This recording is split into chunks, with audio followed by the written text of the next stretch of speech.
Self-image. Have you ever noticed that when you are feeling good about yourself, other people become very nice? Isn't it funny how they change? The world is a reflection of ourselves. When we hate ourselves, we hate everybody else. When we love being who we are, the rest of the world is wonderful.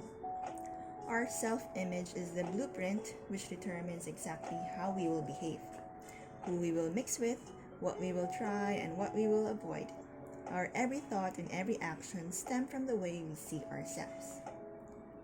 The picture we have of ourselves is colored by our experiences, our successes and failures, the thoughts we have had about ourselves, and other people's reaction to us. Believing this image to be fact, we proceed to live absolutely within the bounds of this picture.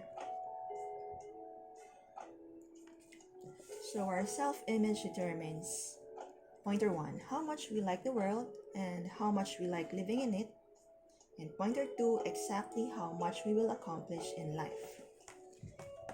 So let's see. Our self-image determines pointer 1,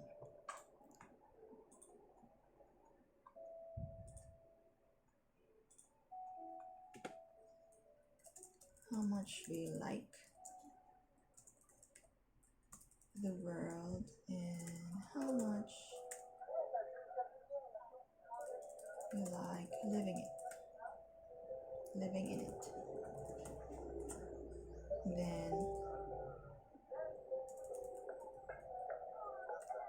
exactly how much we will accomplish in life.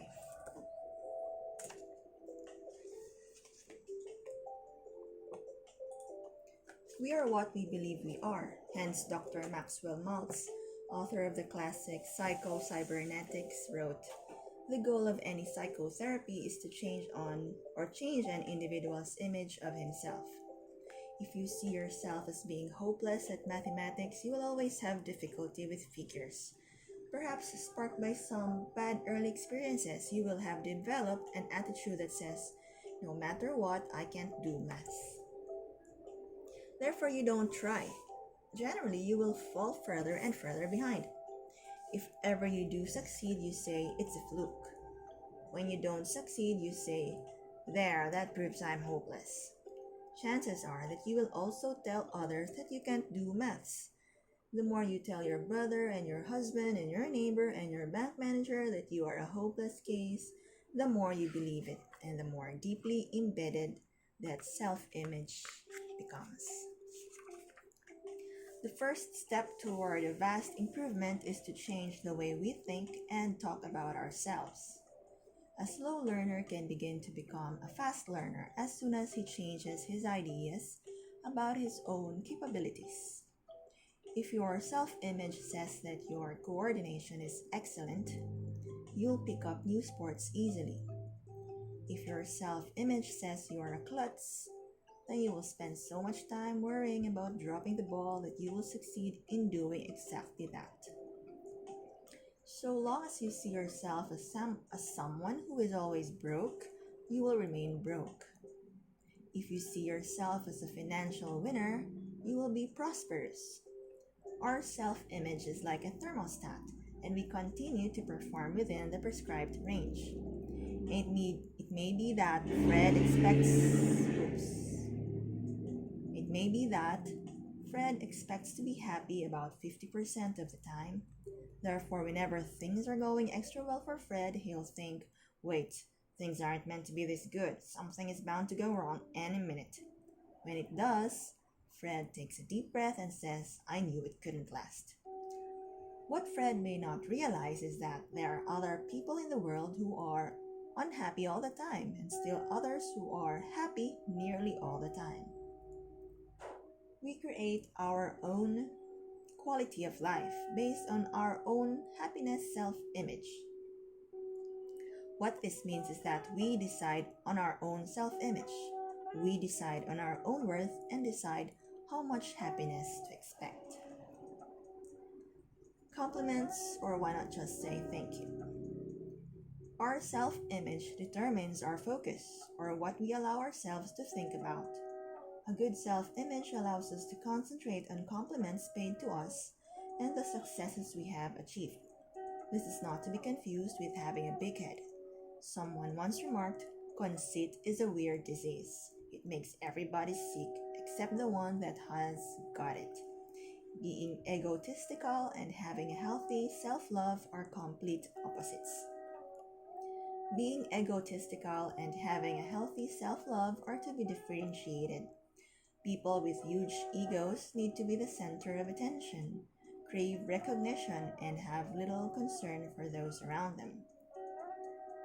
On the other hand, a healthy self love enables us to respect our own wishes as well as the wishes of others.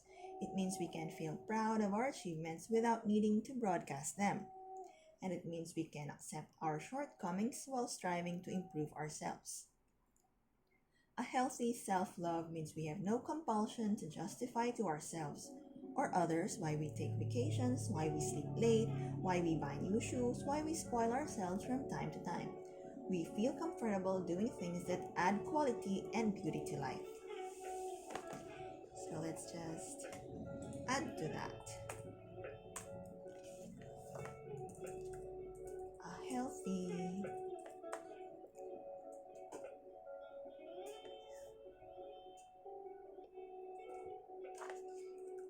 self love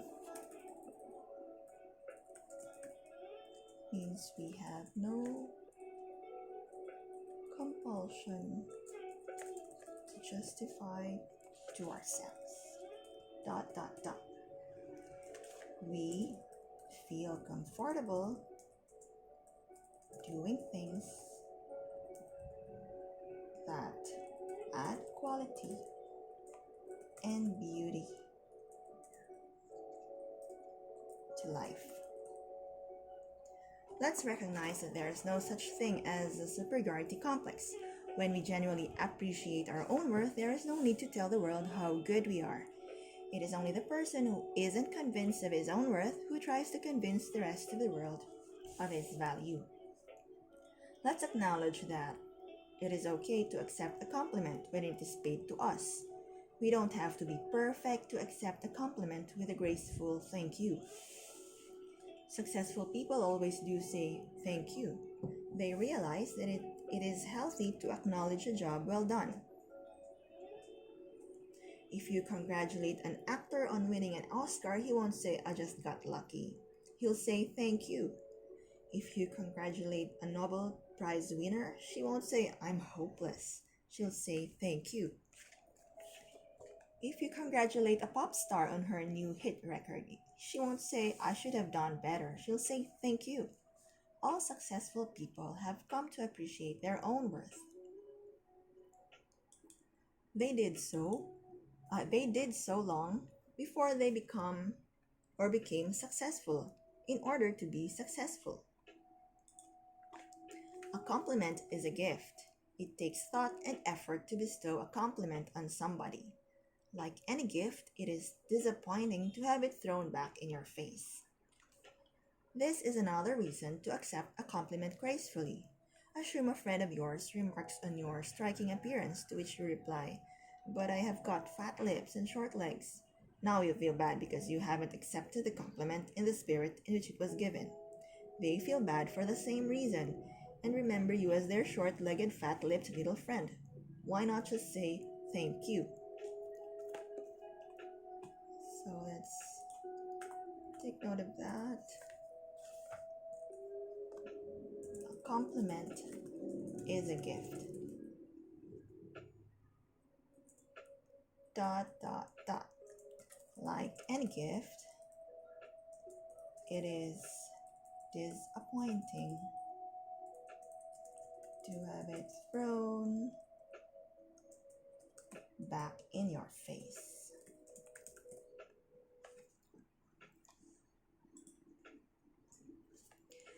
The eye other people see. We can assess our own self-image by looking at the people around us. We form relationships with people who treat us the way we believe we deserve to be treated. People with healthy self images demand to be respected by those close to them. They treat themselves well and so set an example to other people as to how they should be treated. If Mary has a bad self image, she will put up with all kinds of garbage and abuse from just about everybody. In the back of her mind will be thoughts like, I don't matter that much. It's only me, and I have always been treated badly. Perhaps I deserve it. We may ask, how long will Mary have to put up with mistreatment? The answer is as long as she has a low opinion of herself. People treat us the way we treat ourselves. They can tell whether or not we respect ourselves. If we treat ourselves well, they follow suit. We all know of people with poor self images who stumble from one disastrous relationship to the next. Each partner is either a drunk or a no hooper. Each time they get abused, the pattern persists as long as their poor self image persists. At the same time, there are plenty of people who, having learned the hard way, decided to expect and demand fair treatment from their friends, relatives, and workmates. They realized that when they made a stand, people responded. Your worth. Imagine that you were asked to care for a 3-month-old baby. At feeding time, would you feed the baby with no strings attached? Of course you would. You won't say, okay, kid, unless you can do something smart or witty. Unless you can sit up and say your ABC or make me laugh, you don't get a drink. You feed the baby because it deserves to be fed. It deserves love, care, and fair treatment. It deserves all that because, like you, it is a human being, a part of the universe. You deserve exactly the same. You deserved it when you were born, and you deserve it now. Too many people get the idea that unless they are as clever or as smart or as handsome or as highly paid or as sporty or as witty as other people they know, they are undeserving of love and respect. You deserve love and respect just because you are you. Too rarely do we focus on our real inner beauty and our inner strengths. Do you recall watching Boy Meets Girls or Boy Meets Girl movies?